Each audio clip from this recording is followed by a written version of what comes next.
Hi again, to the 5th video in my new series. Last video I got some bad comments on my complaints in the first minute, so I will be skipping that for sure.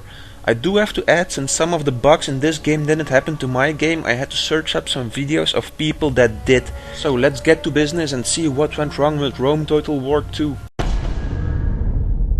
What I mean by this title is that Rome 2 was obviously pushed to completion by Sega in order to meet the deadline.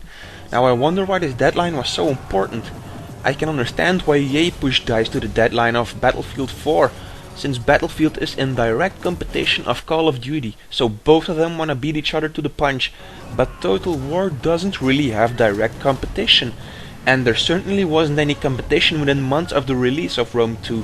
So they could have taken their time with this if they wanted to, but it appears that the old phrase money talk still applies here. The smell of money usually dictates what the steps of the publishers will be towards delays and deadlines. You know, lately I'm getting kinda happy when I see a new title delayed, because that means that they will take their time with it. Too many titles are being rushed the last couple of years, which tears down the quality of the games and results in desperate patching over the first 4 months after the release date, because usually the game can't even get past the loading screen without crashing.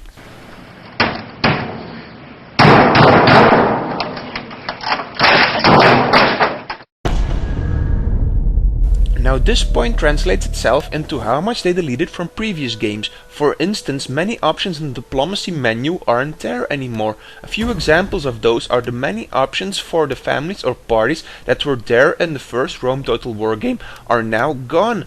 Also, the ability to donate one of your cities or countries, which was introduced in Empire Total War, is now gone again.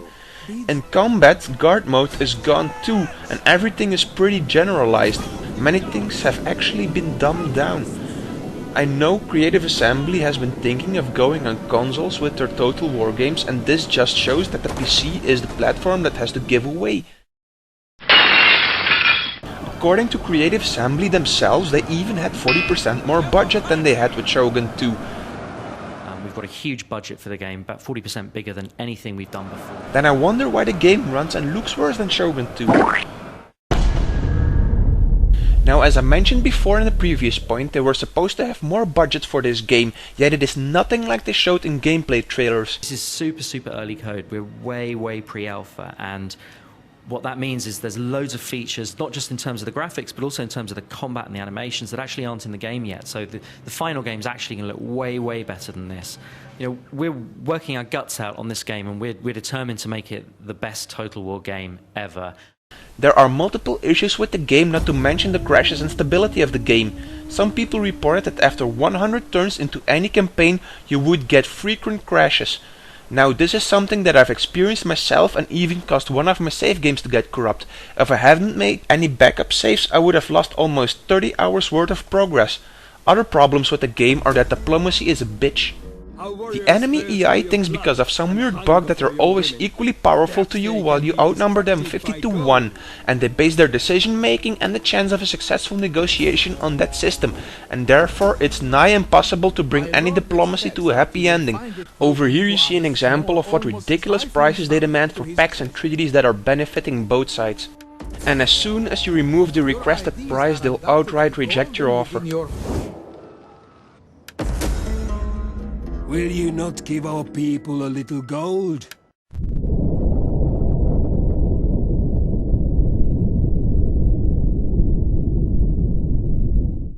Other problems are bugs with units themselves, for example phalanx units, which are the backbone of almost any Greek state, which are terrible at maintaining their formation and can't give or take any beating.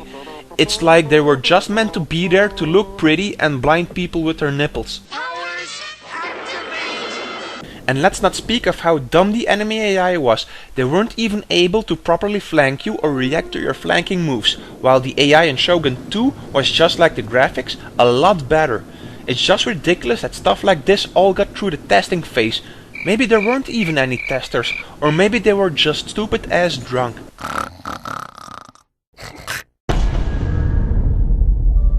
Some crappy things in this game weren't bugs at all, but design decisions. For example, the completely imbalanced squalor system. Once you want to get higher than tier 3 buildings, you will most likely get a revolution on your hands. Now, it's nice to have a squalor system because it serves a purpose, namely for stopping the player from overbuilding everything with the greatest ease. However, now it does quite the opposite. It actually prevents you from progressing with your cities because some buildings that go to tier 3 or tier 4 suddenly triple in the amount of food they require, and the buildings that you need to compensate for that usually cause even more squalor than that. The only way you could get out of that mess was if you were a mathematical wonder child or a descendant from Einstein, and even then it would probably slap you silly.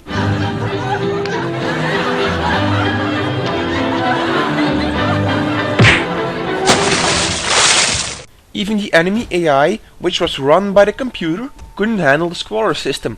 Other crappy design decisions were that, for example, you can torch every damn gate in the game. But wait, they had a perfect compensation for that. They built Scorpion Towers on the walls of regional capitals which could annihilate half your army before you were able to even set fire to the gates, and then lose the other half of your army while they ducked for cover. And all that while Arrow Towers seemed to be more designed to tickle your forces into surrendering. Now, I haven't talked about the naval battles yet, but they're outright ridiculous.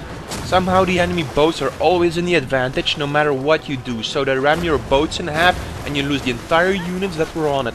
Not to mention how long naval battles were plagued by a bug that constantly turned ram and boarding mode on and off. Fucking goddamn!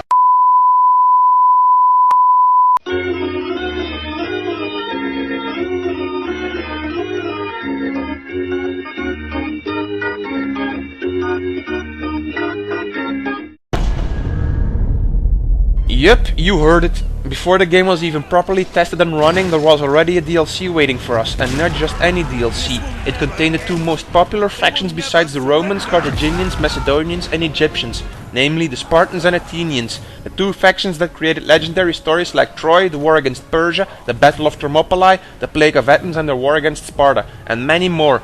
What enrages me even more is that so many months later they even expect us to pay for a graphical update of the game under the excuse that they couldn't include blood and gore to the game due to the age rating. Yes, I know they did this in Shogun 2 as well, and no, it doesn't matter to me how much we pay for it, but it's the fact that they dared to ask us to pay for it while they deliver the worst Total War game up to date. That is what infuriates me. You can't deliver a half-assed job and then expect people to pay for something that you yourself decided to leave out of the game. I would have expected them to just give it for free out of sympathy for the people they ripped off. Now the final verdict of this game's rights and wrongs. I'll see you guys next time.